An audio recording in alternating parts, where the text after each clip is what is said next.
따라합시다. 풀어야 풀린다.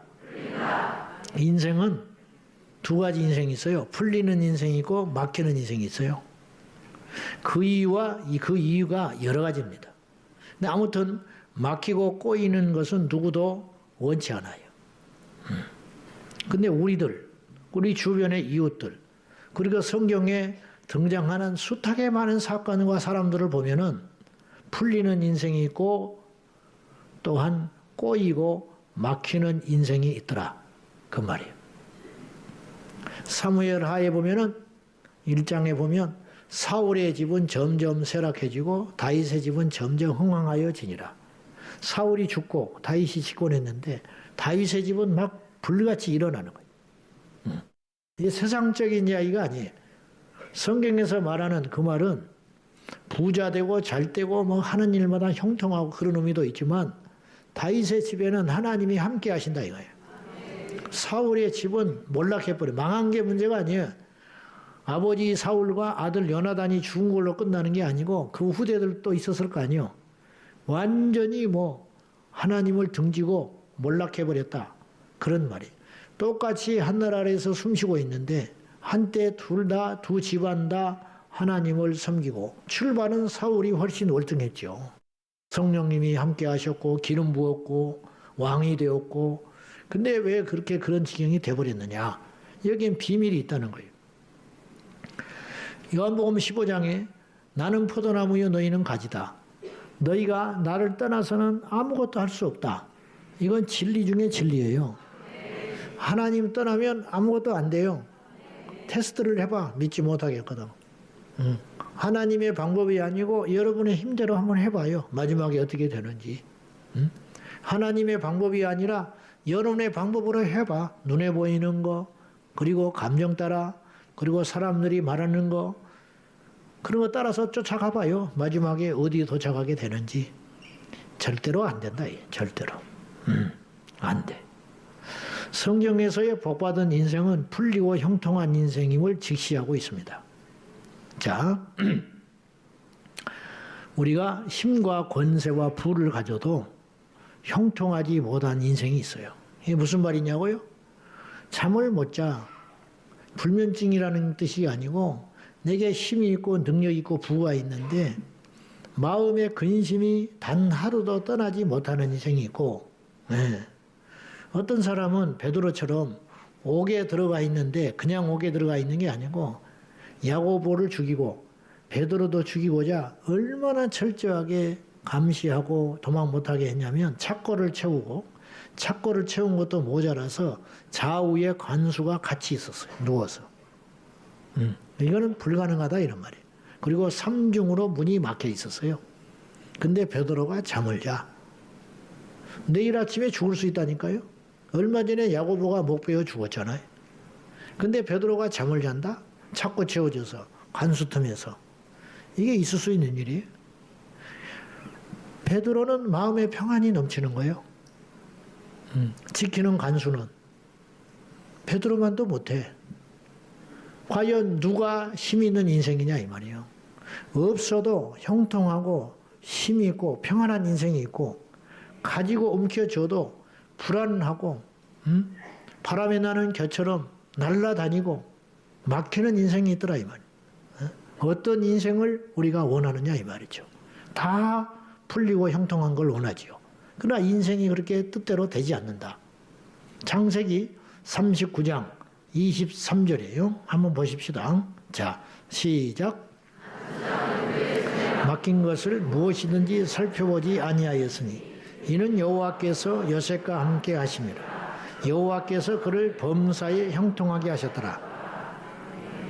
자, 요셉은 사람이 겪을 수 있는 가장 나쁘고 힘든 거 두 가지를 다 겪었어요. 종살이 그리고 옥살이. 이건 누구도 원치 않아요.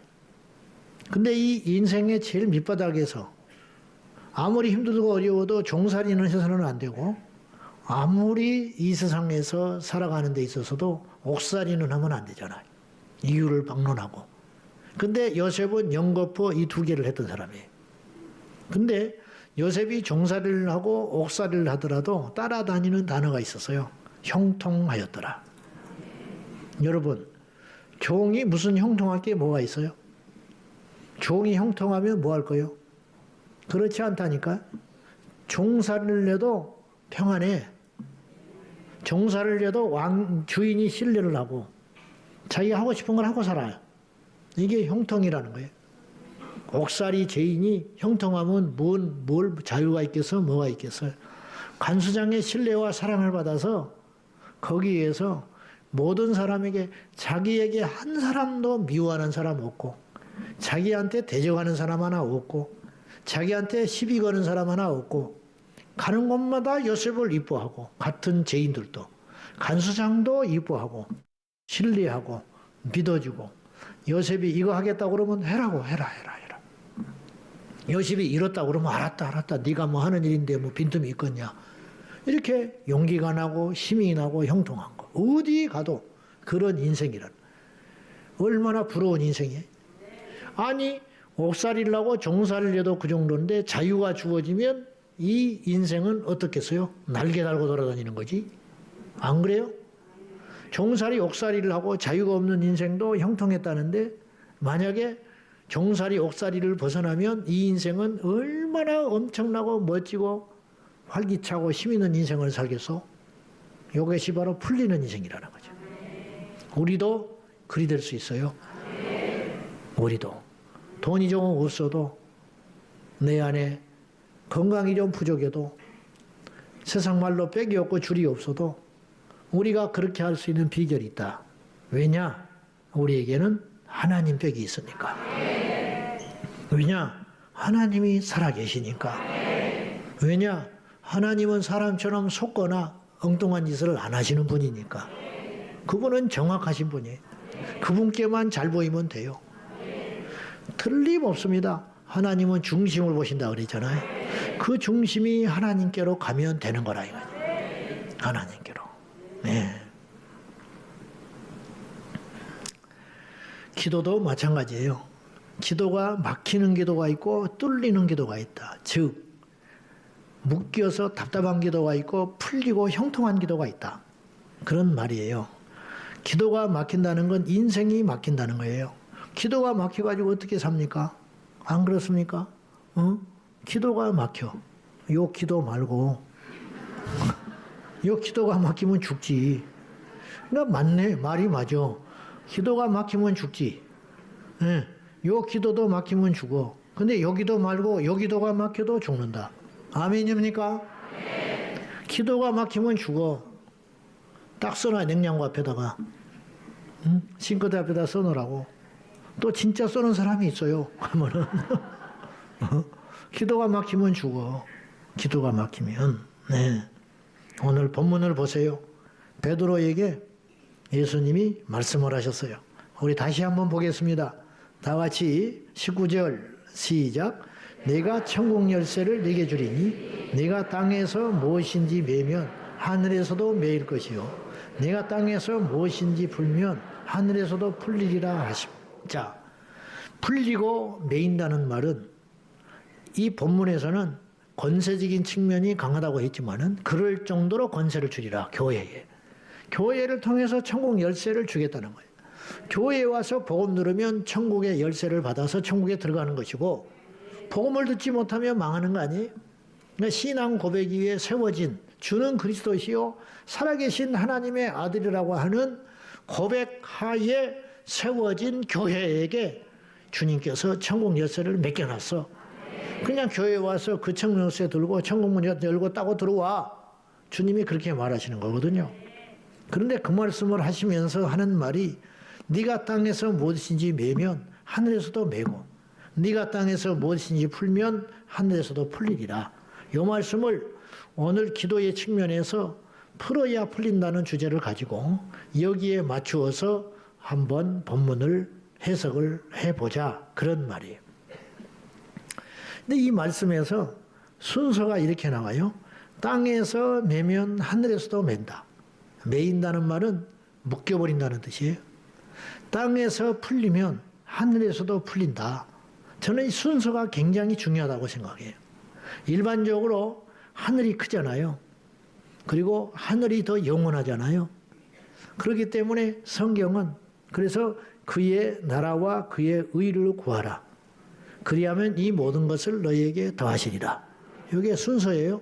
내가 너희들한테 다 필요한 거 줄 테니까 그걸 가지고 하나님의 나라와 의를 위해서 좀 열심히 일해주면 안 되겠냐? 그렇게 말하지 않으시고 먼저 힘이 있든 없든 가난하든 환경이 되든 안 되든 여건이 되든 안 되든 하나님의 나라와 의를 구하고 싸우라. 그러면 자동으로 다 해줄게. 이게 순서라는 거예요. 먼저 하나님을 챙기라는 거예요. 먼저 하나님의 나라를 소중히 여기라는 거예요. 성경에는 의외로 순서가 너무 중요하다는 거예요. 십계명도 순서예요. 처음 4개. 처음 4개는 하나님과의 관계 속에서 이야기해요. 나머지 6개. 나머지 6개는 바로 부모를 공경하라부터 시작하여 이웃에 대하여 거짓 증거하지 말라는 것까지는 사람과의 관계를 이야기한다는 거예요. 이게 뭘 말하는 거냐? 십계명도 어떤 구조로 되어 있냐면 하나님 앞에 먼저 그것이 중요하다. 하나님의 이름을 망령되이 행하지 말고 안식일을 기억하여 지키고 그의 형상도 만들지 말고 우상 숭배하지 마라. 주님에 대하여 거짓 증거하지 말아라. 이것이 더 중요하다는 거예요. 살인하지 않는 것보다, 간음하지 않는 것보다, 도둑질하지 않는 것보다, 부모를 공경하는 것보다 그것이 우선이라는 거예요. 그것이 안 되면 다른 사람과의 관계에서 해도 안 된다. 그러니까 순서가 중요하다는 거예요.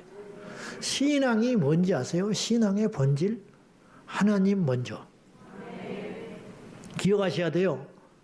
요새 나는 이 시대 크리스찬들에게 염려되는 건 나도 뭐 할 말 없지만은 이 시대 크리스찬들의 제일 큰 치명적인 문제는 하나님이 1번이 아니요. 하나님 다 믿는다고 그래요. 근데 1번이 아니라는데 심각한 문제가 있다는 거예요. 옛날 우리 믿음의 선조들은 그래도 비교적 어떤 분들이 많았냐면 하나님이 1번인 사람이 많았어요. 그러니까 세상에 나가서도 보여. 저 사람은 하나님이 1번이요. 그러니까 믿음이 보이는 거예요. 예수쟁이가 보이는 거예요. 이 시대는 예수 믿는 사람이 표가 잘 안 나요. 표가 안 나는 이유가 뭐냐? 교회를 안 다녀서가 아니고 세상에 나가면 하나님이 1번이 아니에요. 출세가 1번이고 내 욕심이 1번이고 내가 즐기는 쾌락이 1번이고 내 자식이 1번이고 내 가정 행복이 1번이고 내 마누라가 1번이고 내 남편이 1번이고 내 사업 성공하는 게 1번이지 하나님이 1번이 아니라니까요. 여러분 얼마나 산다고 자꾸 그렇게 살라고 그래요. 하나님이 넘버원이 돼야 된다니까. 정말 답답해 죽겠어요. 그러니까 아무것도 안 되는 거예요. 너는 마음과 성품과 힘을 다하여 주 너희 하나님을 사랑하라. 자식 새끼 비유 맞추느라고 믿음을 못 지키는 거야. 응? 우리 어릴 적에는요, 동네에 나 교회 안 다닐 때 머리 깎이는 아줌마들이 있었어요. 수건 싸가지고 다녀. 동네 사람들이 혀끌끌 차면서 예수에 미쳐서 저런다는 거예요. 저렇게 남편이 싫어하면 교회를 안 나가면 될 걸 갖다가 왜 교회를 저렇게 나가가지고 남편이 술 먹고 와서 머리를 싹 써서 잘라버려요. 그런데도 못 이기는 게 그러면 교회 못 가게 하려고 잘라버리는 거거든요. 머리를 창피해서 못 가게 하려고. 수건 둘러쓰고 교회를 가버리는데 결국은 남편이 교회 가서 집사 돼요. 그런 사람은. 그런 집은 다 구원받아. 근데 협박에 못 이기고 겁주니까 움츠러지고 교회 못 나가버린 사람은 전부 지옥 가버리네. 같이 가는 거예요. 하나님이 우리에게 넘버원이 돼야 된다. 신앙은 우선순위. 응? 왜 그걸 그렇게 못 지키냐 이 말이요. 그것을 어렵겠죠. 어려워. 너는 목사니까 그런 소리 하지. 속은 아무것도 몰라요. 저는 우리 지금 여기 예배하는 성도들 중에 저보다 더 믿음 좋은 사람이 많다고 봐요. 정말이야. 뭐 여러분 기살 내주는 것도 아니고 내가 겸손해서가 아니라 정말이에요. 그 속은 아무것도 몰라. 여러분은 세상살이 얼마나 지치고 힘들어요. 그리고도 오늘 밥도 못 잡수고 왔잖아. 어? 주님이 다 중심을 안다니까. 나는 얼굴이라도 봤지. 여러분 얼굴도 못 봤잖아. 그래 천국 가면 상이 얼마나 더 크겠냐고. 이건 사실 아닙니까? 응? 순서가 너무 중요해요. 신앙은 순서라니까. 하나님이 1번이요. 내 신학 동료 이야기했죠. 토요일 날 돈 데리는 친구. 토요일 날 1,000원짜리 돈 데리더라니까 다리미에서 옷 데리고 나서. 왜 내일 헌금해야 된다는 거예요. 그 정신이 얼마나 귀하냐 이 말이에요. 1,000원짜리를 데려가지고 꾸깃꾸깃한 돈을 깨끗하게 데려가지고 헌금하겠다고 넣는 그 중심, 그 마음이 하나님이 이미 받으시는 거야. 토요일 날 저녁에. 그러니 하나님이 복을 안 주며, 아니 하나님이 누구를 쓰겠어 이왕이면. 여러분의 남은 사람도요 충성하는 사람을 쓰는 거예요. 자기에게 진심을 다하는 사람. 얼마나 이뻐? 아브라함이 자기 재물을 엘리멜렉이 다 주려고 그랬잖아. 왜? 충성된 종이니까. 이삭이 나기 전에 줘도 아깝지 않는 거예요. 왜냐? 이 종은 한결같은 주인의 모든 걸 알고 주인 앞에 한결같이 충성하는 종이니까 엘리에셀에게 준다고 하잖아. 아브라함이 하나님 앞에. 가끔 우리 교회 청년이나 누구 중에 첫 월급 받았다고 하나님께 드리는 사람이 있어. 액수를 떠나서. 나는 이 원리를 몰라가지고 멍청해가지고 못 드렸어요. 하나님께 첫 수확이 들었을 때 그걸 일생일대 한 번 기회인데 나는 그걸 못했어. 멍청해가지고. 목사가 될 놈인데도. 다 놓쳐버린 거지, 여러분도. 그 얼마나 귀하게 여기겠어요? 액수를 떠나서. 초태생을 하나님께 드리라고 성경은 명했잖아요. 흙집으로 지은 교회가 예배당에 세워놨는데 무너져가지고 교회 한쪽이 무너져 버렸더래. 그러니까 공사를 하고 어떻게 수습하면서 그 교회에서 나온 나무 기둥이 하나 있었어요. 쌓아져 있는 거. 자기가 이제 그건 어차피 교회 이제 다시 수습됐고 그거는 뭐 그냥 그렇게 있는 거예요. 그래서 자기 순간 자기가 그걸 가져다가 자기 집에 이걸 석가래를 바쳐놨다네. 기도를 하는데 하나님이 그걸 용납을 안 하더래. 하나님께 드려진 성물인데 네가 겁대가리 없이 그걸 가져다가 네 집 기둥을 바쳐놔? 석가래를 바쳐놔? 무서워가지고 벌벌 떨면서 회개기도를 했더니 하나님께서 소를 바치라고 하더래. 하나님이 그런 게 아니고 자기 마음에 소를 바쳐야겠다는 생각이 들더래. 그래서 기둥 하나 괜히 가져다 갔다가 하나님께 속죄의 제물로 소를 팔아서 하나님께 드렸대. 자기 스스로에게 엄하게 한 거야.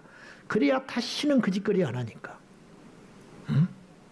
그렇게 성물은 귀한 거예요.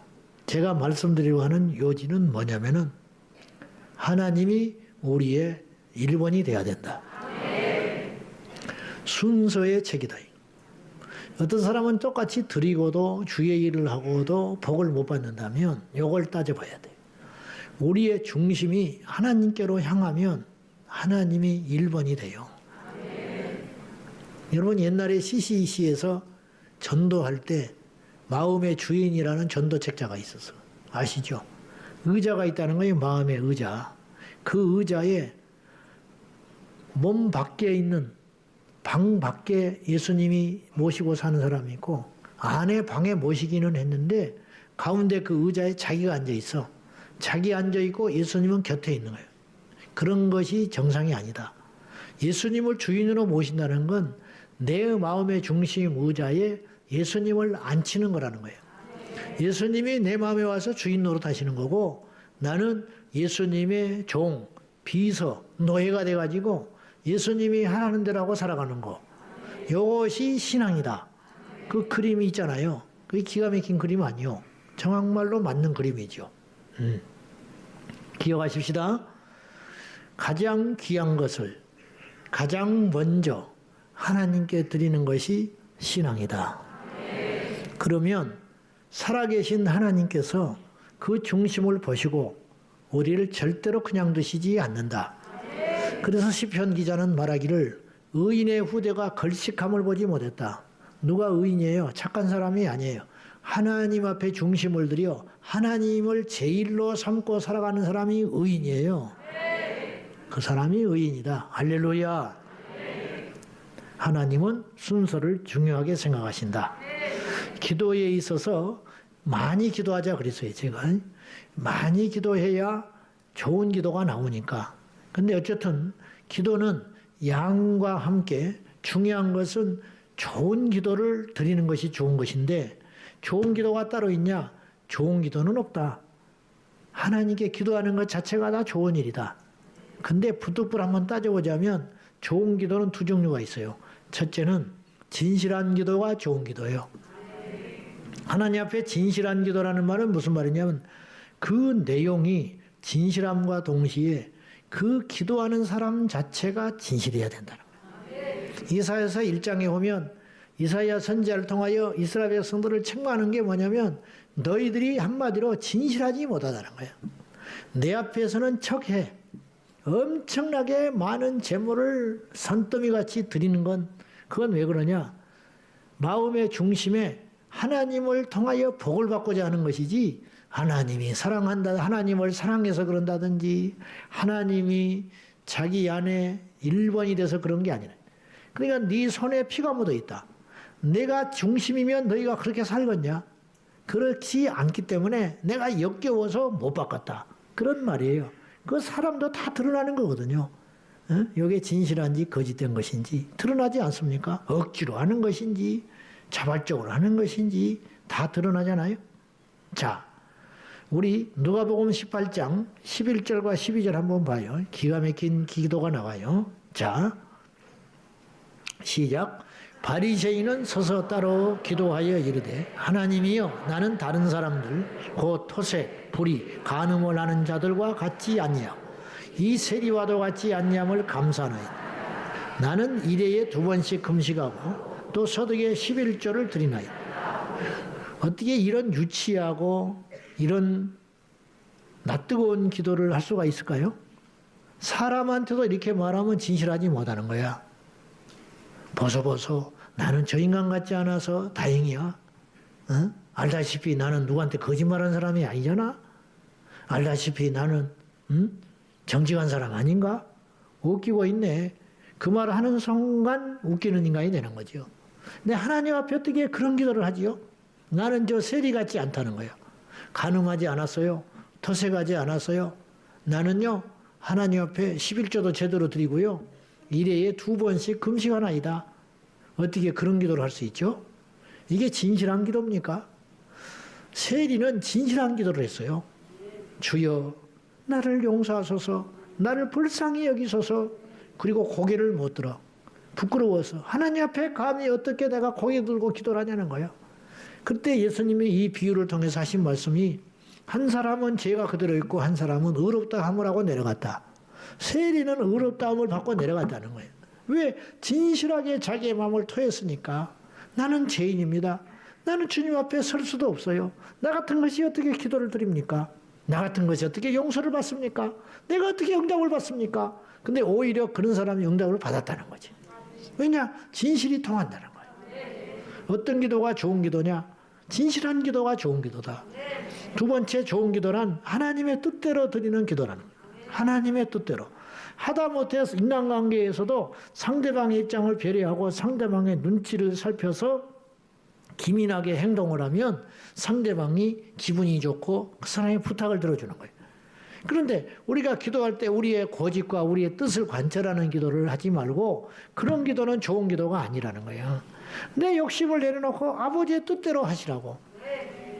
아버지가 원하시는 대로 이거를 하시라고.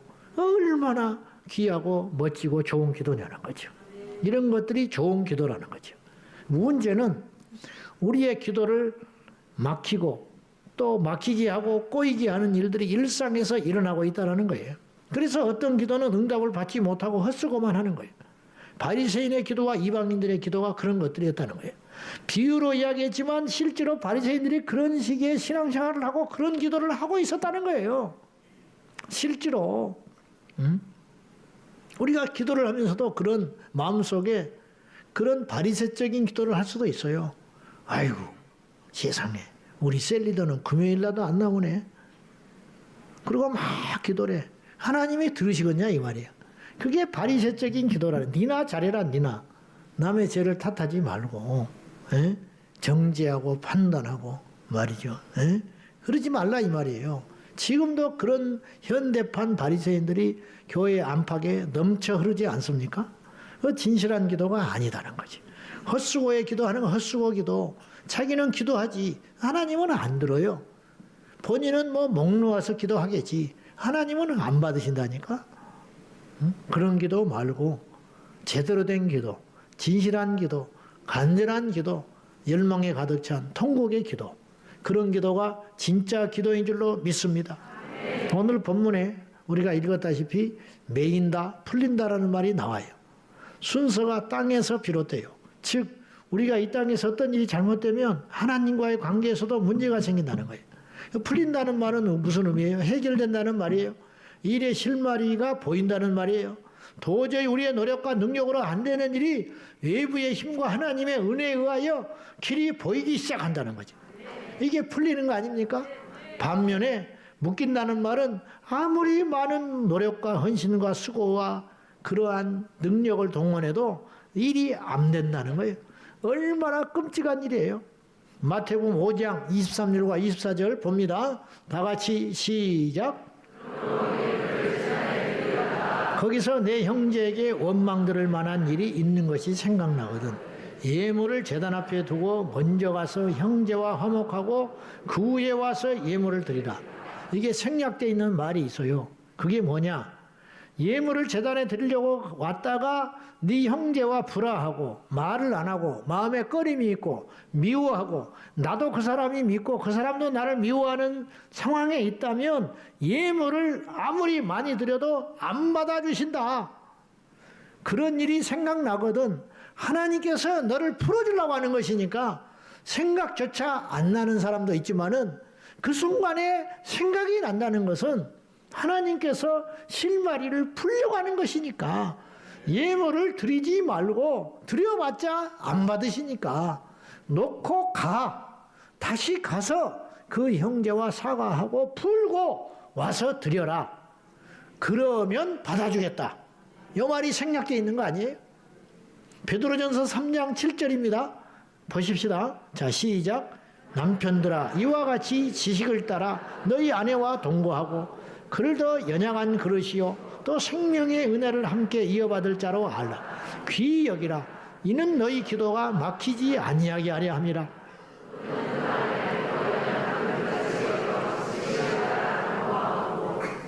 자, 이게 이제 왜 느닷없이 부부의 관계에 대해서 이야기를 하다가 화해하고 잘 지내라. 뭐 그런 말 아니에요?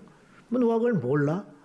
그런데 왜 남편과 아내가 불화하면 안 되냐? 느닷없이 베드로 사도는 무슨 말을 하냐면 그렇게 하면 기도가 안 돼. 기도가 안 된다는 거예요. 자, 순서. 요거 두 개가 다 순서를 이야기하는 거예요. 예물은 하나님과의 관계죠. 하늘에서 메이고 푸는 일이잖아요. 기도는 하늘의 일이잖아요. 그런데 사람하고 불화를 하면 이 땅에서 막혀 있으면 예물이 막힌다는 거예요. 사람하고 풀어줘야 예물이 풀린다는 거예요. 아내와 남편은 이 땅의 관계잖아요. 근데 이 땅에서 막히면 기도가 막힌다는, 하늘이 막힌다는 거예요. 이 땅에서 풀어지면 기도가 뚫린다는 말 아니에요? 뚫어놓고 기도를 해야 할 거 아니에요? 막혀놓고 무슨 기도를 하냐 이 말이에요. 이것이 오늘 본문의 핵심이 되겠다는 거죠. 땅에서 풀린다는 말은 화해가 일어나고 평화가 일어나고 용서와 이해가 증대되어 상호 간의 벽이 사라진다는 말이고, 하늘에서 풀린다는 말은 응답이 시작되고 하나님의 음성이 들리기 시작하고 하나님의 역사가 시작된다는 말 아니에요? 주기도문 중에 하나님의 뜻이 하늘에서 이루어진 것 같이 땅에서도 이루어지게 하소서. 하늘에서 어떤 일이 일어나야 땅에 일어난다. 그건 하나님의 입장인 것이고, 그 다음에 주기도문 중에 우리가 새벽마다 드리는 주기도문 중에 우리가 이런 기도가 있어요. 우리가 우리에게 잘못한 사람을 용서해 준 것 같이 우리의 죄를 용서하여 주시고, 그런 기도를 할 때마다 우리의 양심이 우리를 때리는 거예요. 이게 무슨 말이냐? 우리가 우리에게 잘못한 사람을 용서해 준 것 같이 용서해 준 적이 있어야 용서를 받지. 우리가 우리에게 잘못한 사람이 주제에 우리는 더 많이 잘못하고 사는데 100번, 1000번 양보해서 우리가 일상 살면서 우리에게 잘못한 사람이 있는데 그 사람을 용서해 준 것 같이 우리의 죄를 용서하여 주시고, 자, 우리가 누구를 용서해 준 적이 있어야 우리의 죄를 하나님께 용서를 받을 자격이 있는 것이지. 이 기도를 묵직한 마음으로 새벽마다 억지로 하고 있는 거예요. 1년, 2년, 10년째. 용서를 안 하고 있는데 무슨 나의 죄를 용서해 달라고 뻔뻔하게 그런 기도를 낯뜨겁게 하고 있냐 이 말이죠. 그래 헛된 기도를 하고 있는 거 심하게 말하면. 그러니 그 주기도문이 능력이 있냐 이거예요. 응? 나의 죄를 용서를 받으려면 하나님께 용서해 달라고 조르기만 할 게 아니라 주기도문에서 하는 말은 뭐냐면 너의 죄를 진정으로 하나님 앞에 용서를 받기를 원한다면 다른 사람의 죄를 네가 용서를 해라. 그리고 나서 너의 죄를 고하면 하늘에 계신 하나님께서 너의 죄를 용서해 주리라. 이게 원리라는 거예요. 풀어야 풀립니다. 땅의 일이, 사람과의 일이 풀어야 하늘에서도 하나님과의 관계가 풀리고 응답도 은사도 해결도 받는 것이에요. 이용도 목사님, 감리교 대부흥사였던 이용도 목사님이 일제시대에 부흥이라고 다녔어요. 진정한 부흥이라는 거는 뭐 벌벌 떠는 게 아니고, 진정한 부흥은 뭐 소리를 지르고 뭐 벌벌 떨고 자빠지고 그러는 게 아니고, 진정한 부흥은요 변하는 거예요. 박보영 목사님이 저한테 어느 날 낙심이 돼가지고 그런 말 하셨어요. 내가 이렇게 부흥회를 맨날 다니는 게 의미가 있는지 모르겠다는 거예요. 나도 그런 생각이 종종 들어요. 이렇게 부흥회를 하고 다니는 게 무슨 의미가 있는가? 왜? 부흥회 할 때뿐이야. 응? 자기만 고생하고 다니는 것 같다는 거예요. 부흥회를 했으면 변해야지. 부흥회를 했으면 그렇게 안 살아야 될 거 아니에요. 근데 목사님이 그러는 거죠. 자기 생각에는 다시 돌아가는 것 같다는 거예요. 뭐 울고 뭐 결단하고 기도해봤자 그때뿐이라는 거예요. 이게 도무지가. 응? 이용도 목사님은 진짜 부흥회 했어요. 왜냐? 사람들이 변했어. 일본 순사가 감시하러 왔다가 변해요. 뒤집어지고. 병 낫는 게 기적이 아니에요. 십자가 안에서 깨어지는 게 기적이라. 기적이 어렵잖아요. 병 낫는 거, 귀신 쫓아나는 것보다 변하는 게 더 어려워. 십자가에서 죽는 게 무지무지 어려운 거야. 근데 그게 진짜 능력이라니까요. 귀신 못 쫓아도 된다니까요. 방언 못 해도 되고 예언 안 해도 돼요. 입신 안 해도 된다니까요. 성질이나 바꿔. 꼬라지나 내지 말라고. 옹졸한 마음부터 바꾸라고. 옹졸한데 예언을 받으면 뭐해? 받지도 못해요. 옹졸한 상태로 예언 받으면 거짓이야. 그 마귀가 장난하는 거예요. 분별도 못해. 자기가 마귀한테 쓰임받고 시끄럽게 하고 다 틀리고. 이용도 목사님이 부흥회를 하는 데 있었던 일이에요. 성령이 그 부흥회 기간 동안 기도하는 게 임해가지고 기도라고 난리는데 옆에서 막 뒤집어지고 성령 받고 펄펄 뛰고 부리야 난리가 났는데 이 한 사람은 아무리 소리를 지르도 벽에다 소리 지르는 것 같아. 막막하고 그냥 벽에다가 소리 질러서 튕겨나오는 기도 같은 거. 자기도 알죠. 주님 왜 이래요? 나는 왜 이래요? 이 사람은 지금 불 받아서 난린데 나는 왜 이렇습니까? 내게도 불을 주십시오. 내게도 불을 내려주세요. 내게 회개의 영을 더해주세요. 불을 주세요. 간절히 기도하니까 주님이 말씀하셨어요. 네가 죄가 있는데 네가 어찌 성령 받기를 원하냐? 청천벽력 같은 소리가 들렸어요. 주님, 제가 지은 죄가 뭡니까? 진짜 모르겠으니까 물어봤어요. 그랬더니 기억나게 하셨어요. 지난 가을에 김장을 하려고 배추를 사러 갔는데 도랑채 파는데 배추밭 주인이 술을 먹어가지고 한 도랑에 2원 50전씩 팔고 있었어요. 2원 50전. 그래가지고 수레를 끌고 가가지고 2도랑을 산 거예요. 2도랑을 주고 5원을 줬어요. 한 도랑에 2원 50전이니까 2도랑을 사고 5원을 줬더니 술 먹은 이 주인이 2원 50전을 내줬어. 술을 먹어가지고 정신이 없어서. 그걸 그냥 주저하지 않고 딱 받았어. 이 사람은 술 먹었으니까. 그리고 돌아와가지고 김장을 해서 먹는데 먹을 때마다 걸리는 거야. 겨우내 김장김치를 먹을 때마다 하나님이 그것을 기억나요. 네가 그런 놈인데 무슨 성령을 받아? 그 자리에서 통곡하면서 울면서 헌금봉투에다 5원을 넣었어.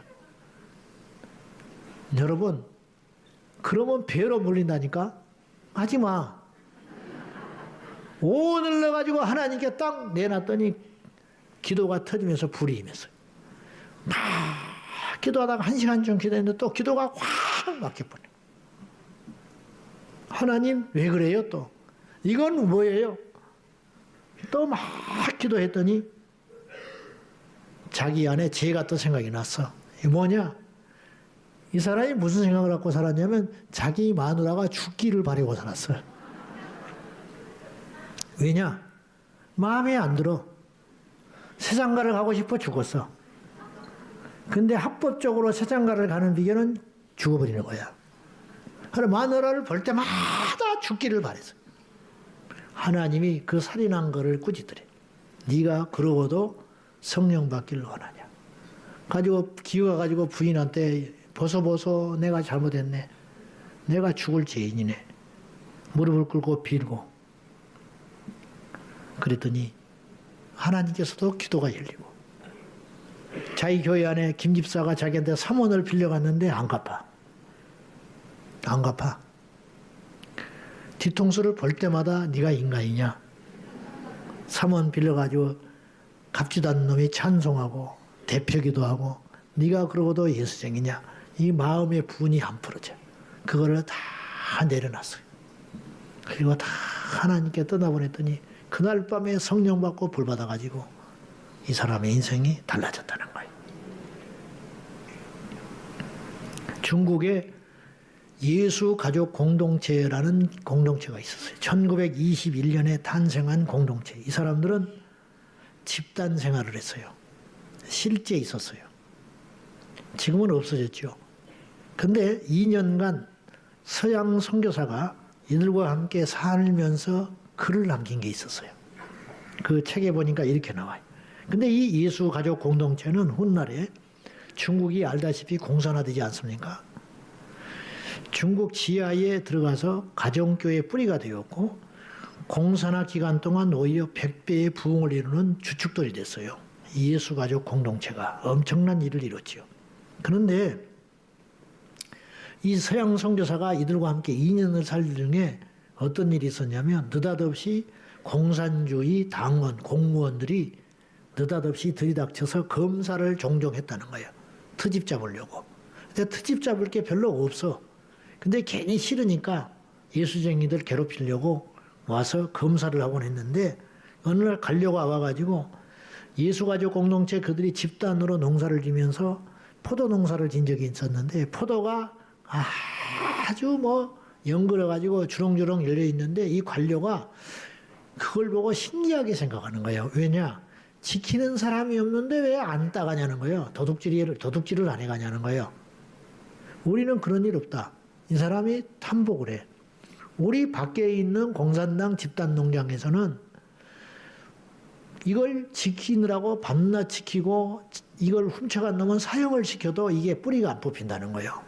근데 여기는 어떻게 대낮에 아무도 없는데 포도나무를 한 사람도 손을 댄 사람이 없냐? 놀랬다는 거예요. 그러니까 그날 저녁에 예배를 참석을 했어. 이 공산당 관료가 시비거리를 찾으려고. 근데 예배를 딱 드리더니 그날 상을 주는데 무슨 상을 주느냐? 거기에 파리들이 너무 많으니까 파리를 제일 많이 잡은 사람을 상을 주는 거예요. 파리채로 제일 많이 잡은 사람. 그래가지고 1, 2, 3등 시상을 하는데 뭐라고 하냐면 제일 많이 잡았다는 사람 손 들어봐라. 그러니까 누가 몇 마리 그렇게 이야기를 하니까 사람들이 막 박수를 쳐주면서 그 중에 제일 많이 잡은 사람 1, 2, 3등을 뽑아가지고 그 즉시 나오래가지고 상을 줘. 근데 이 공산당 관료의 눈에는 이게 굉장히 신기하게 보이는 거예요. 왜냐? 사람들이 그걸 믿어준다는 거지. 밖에서는 그런 일이 없어요. 상을 받기 위해서 거짓말을 해. 그러니까 파리를 세서 상을 줘야 돼. 증거를 보고. 근데 어떻게 된지 이곳은 몇 마리 잡았다고 하면 믿어버리냐 이 말이에요. 믿어주는 게 신기하다는 거예요. 당신들은 도대체 누구냐는 거예요. 예수쟁이다. 그러니 하늘이 이분들이 기도하면 안 들어주시겠냐는 거예요. 우리는 언제 그렇게 될까? 우리 교회는 언제 그렇게 될까? 우리나라 교회는 언제 그렇게 될까? 우리 집은 언제 그렇게 될까? 그런 날이 오겠지요? 그런 교회가 되겠지요? 될 때까지 노력해봐야지. 결론입니다. 이 땅과 하늘은 별개가 아니에요. 우린 자꾸 장막을 쳐놓고 별개로 생각하거든요. 교회와 교회 밖은 별개가 아니에요. 예배와 세상의 일은 별개가 아니에요. 세상의 일을 예배처럼 해보라고. 베드로전서 4장에 뭐라고 그랬어요? 무슨 일을 하려거든 주의 일을 하는 것처럼 해라. 교회 안에서 하는 일만 거룩한 일이 아니라니까요. 모든 일이 거룩한 일이에요. 무슨 말을 하려거든 주의 말씀을 전하는 자처럼 해라는 거예요. 응?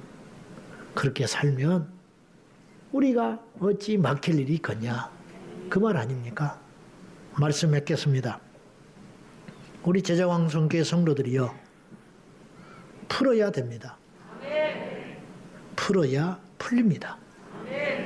물론 무작정 잘 지내자는 게 아니에요. 아까 어떻게 잘 지냅니까? 어떻게 세상의 제약들과 같이 잘 지낼 수 있습니까? 좋은 게 좋은 건 아니에요. 예수님도 단호하셨어요. 예수님도 악에 대해서는 단호하셨다고. 성령을 해방하는 일에 대해서는 용납하지 않았어요. 그러나 우리 주 안에서 형제자매 된 우리들이 한 가족의 지체된 생명 공동체된 우리 가족 안에서 이 땅에서 풀어야 하나님과의 관계도 푼다는 걸 꼭 기억하고 우리의 기도가 막히지 않도록 날마다 힘쓰고 애쓰는 저와 여러분 되기를 예수님의 이름으로 축원합니다.